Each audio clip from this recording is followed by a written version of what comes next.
Good morning student, শুভ সকাল।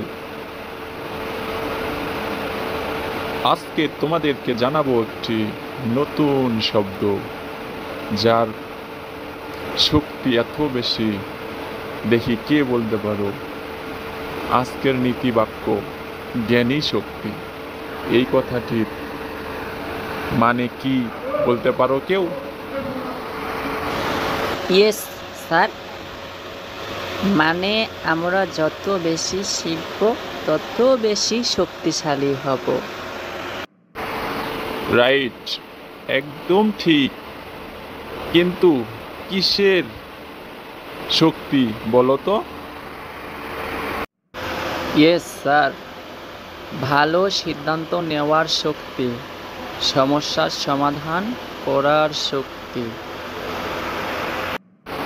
Good boy, তোমরা দারুণ বুঝেছো। জ্ঞান থাকলে আমরা শুধু ভালো মার্কস না, বরং ভালো মানুষও হতে পারি। তাই পড়াশোনাকে শুধু পরীক্ষার জন্য নয়, জীবনের জন্য মনে রেখো। Yes sir.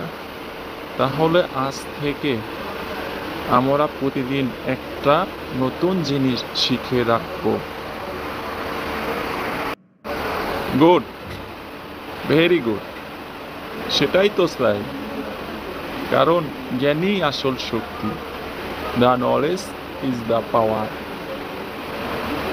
তাই মনোযোগ দিয়ে প্রতিদিন ক্লাসে সময় মতো আসবে এবং প্রতিদিনের রুটিন মাফিক যেগুলো পড়া দেওয়া হবে সেগুলো পড়ে আসবে, যেগুলো কাজ করার কথা সেগুলো করবে, যাদেরকে সেবা দেওয়া উচিত তাদেরকে সেবা দেবে, শিক্ষকের কথা মনোযোগ দিয়ে শুনবে, মা বাবার কথা মনোযোগ দিয়ে শুনবে এবং সবাইকে সেবামূলক কাজ করবে, বাচ্চাদেরকে স্নেহ করবে, বড়দেরকে শ্রদ্ধা করবে।